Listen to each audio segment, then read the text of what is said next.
If you don't VPIP 35%, you're not going to be playing in the game. Eric Persson creates his own edges at the poker table, and while his speech play is hard to match, all in a call. Give it. Here you go. Here's another tilt card. Sometimes it's better to just, call and be able to sleep at night. And he folds. He folds. there is another tactic Eric employs that you can use in your game.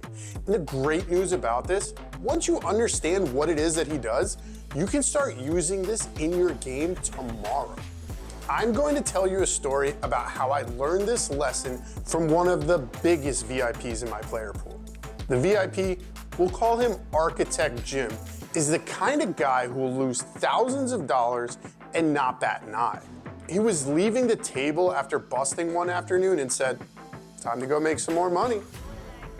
Architect Jim is here to blow off steam and have a good time. One day, Alex walked over to the table. Alex is the kind of player who tanks over $20 decisions because he wants to play well. He tries hard, but the social aspects fall short on him sometimes. With a rack of chips in his hand, he asked, "Is this seat open?" Architect Jim said, "Alex, if you take that seat, I'm leaving." Alex laughed. Architect Jim did not. After a semi-tense moment, Alex took the seat. Almost immediately, Architect Jim picked up and left. The rest of us at the table were not very happy with Alex. Eric Persson says he won't play in lineups if people are too tight. If you don't VPIP 35%, you're not going to be playing in the game. This is not your average high roller. Did you know Eric Persson has a law degree from Georgetown University? After completing his JD, he went straight into the gaming world, and at one point was one of the corporate senior VPs for the Las Vegas Sands Corporation. He's currently the owner and CEO of Maverick Gaming and manages 27 properties across Nevada, Washington, and Colorado. Requiring the other players at the table to keep their VPIP at or above 35% levels the playing field for a busy CEO who likely isn't studying at the same pace of the pros he shares the felts with. Good players are generally tight and aggressive, avoiding marginal spots and being patient. That style will grind down splashy players over time. Advantage, tags. Eric Persson can avoid big swings in high-stakes poker. He's more likely to feel comfortable in a marginal spot because the money does not have the same utility to him as it does to a professional poker player. A pro goes on a downswing in the high-stakes world, and he might have to drop down in stakes to avoid going broke. Eric can take a break from poker entirely and still have a healthy stream of income. Advantage? Eric Persson. Here's when you're not going to play. When you're tired. Those Snickers commercials that say, "You're not you when you're hungry." Supermodels. What do you model, gloves? What are you doing? The girl's totally into me. Brad, eat a Snickers. What? You're also not you when you're tired. Sleep is the real performance-enhancing drug for poker players. According to Sean Stevenson's book, Sleep Smarter, your parietal lobe and the prefrontal cortex actually lose 12 to 14% of their glucose when you don't sleep.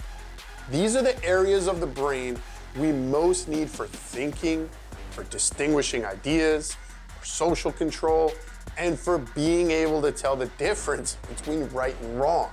Long story short, you can't play your best when you lack sleep. Scared money don't make no money. It's going to be a lot more difficult to run that bluff or make a hero call if you know you don't have that second or third bullet on you. In a good game, being liquid is important. It's hard to play well when you don't have the money on you to continue. Variance does not take a night off because you didn't bring a session bankroll. According to Precision Nutrition, recently named the #1 online coaching platform by Business Insider, we don't usually notice thirst until we've lost about 1 to 2% of our body water. Unfortunately, at this point, our performance has already started to suffer. Now, beyond that, you'll start to notice headaches and fatigue. It's not ideal for making poker decisions. What about when you are going to play? When you're feeling confident? You look good, feel good, play good, right? It works. When you're rested and nourished, your brain is your moneymaker at the poker table, and sleep is the real performance-enhancing drug. Use it to your advantage. Consider taking a 20-minute cat nap if necessary. I used to drive 90 minutes each way to the Sands Casino in Bethlehem, Pennsylvania. Sometimes I'd pull over to take a nap on the way there. No responsibilities. Do not head out to the poker room with unfinished chores.